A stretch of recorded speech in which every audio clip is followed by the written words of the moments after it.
قرآن مجید میں ہے کہ سیدنا عیسیٰ علیہ السلام قیامت کے دن جب اللہ رب العزت سب امتوں کو جمع کرے گا تو آپ سے پوچھے گا، آپ کی امت کے سامنے جنہوں نے بعد ازاں آپ کو خدا بنا لیا تھا، ان سے پوچھے گا، اللہ پاک فرمائے گا کیا آپ نے کہا تھا ان لوگوں کو کہ مجھے الہ سمجھیں، معبود سمجھیں اور میری عبادت کریں؟ اس پر عیسیٰ علیہ السلام کا جواب کوٹ کیا ہے قرآن مجید نے۔ اب جواب میں یہ نہیں عرض کیا کہ باری تعالیٰ میں نے نہیں کہا تھا، اللہ کے پوچھنے پر یعنی نہیں کہا تھا یہ کہنا بھی اس کی ادب الوہیت کے خلاف۔ پھر جب امت کی بخشش کی باری آئے گی، اللہ ایسے لوگوں کو عذاب دینا چاہے گا تو عیسیٰ علیہ السلام عرض کریں گے، باری تعالیٰ اگر تو ان کو عذاب دینا چاہے تو تیرے بندے ہیں، غلام ہیں، تجھ سے کون پوچھنے والا ہے، تو مالک، اور اگر تو ان کو معاف کر دیں تو یہ نہیں عرض کیا کہ تو غفور الرحیم ہے۔ اس موقع پر معاف کرنے کے ساتھ غفور الرحیم کی صفت کا زیادہ جوڑ بنتا ہے، مگر یہ نہیں عرض کریں گے فَإِنَّكَ أَنْتَ الْغَفُورُ الرَّحِيمُ، نہ کہیں گے اگر تو ان کو معاف کر دیں تو فَإِنَّكَ أَنْتَ الْعَزِيزُ الْحَكِيمُ، تو قادر ہے، مالک ہے، بادشاہ ہے،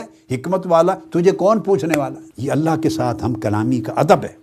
اس طرح سیدنا ابراہیم علیہ السلام کا وہ اللہ رب العزت کی شان کا ذکر کرتے فرماتے الذی خلقنی فہو یہدین، میرا رب وہ ہے جس نے مجھے پیدا کیا اور وہ مجھے ہدایت دیتا ہے۔ والذی هو یطعمنی ویسقین، میرا رب وہ ہے جو مجھے کھلاتا ہے اور مجھے پلاتا ہے۔ واذا مرضت فہو یشفین، دیکھو جب پہلے پیدا کرنے کی بات آئی تو فاعل اللہ کو بنایا، ہدایت کی بات آئی فاعل اللہ ہدایت دیتا ہے، کھانے کی بات آئی تو مجھے اللہ کھلاتا ہے، پینے کی بات آئی مجھے اللہ پلاتا ہے، ہر فعل کی نسبت اللہ کی طرف کی۔ تیسرے جملے میں مرض کی بات تھی، مریض ہونا، فرمایا اس میں یہ نہیں کہا کہ اگر مجھے مریض کر دے تو پھر شفا بھی دیتا ہے، ایسا نہیں، پھر کہا وَإِذَا مَرِضْتُ، اگر میں مریض ہو جاؤں فَهُوَ یشفین، تو وہ مجھے شفا دیتا ہے۔ پھر خضر علیہ السلام کا ذکر سورہ کہف میں آیا ہے، جب کشتی توڑی تو موسیٰ علیہ السلام نے پوچھا تو اور آپ نے بعد میں جواب دیا، میں نے ارادہ کیا کہ اس کشتی کو عیب دار کر دوں، عیب کا ذکر کیا، فرمایا فَأَرَدْتُ، میں نے ارادہ کیا۔ اور جب یتیموں کی دیوار تعمیر کرنے کا مسئلہ آیا، احسان اور بھلائی کا،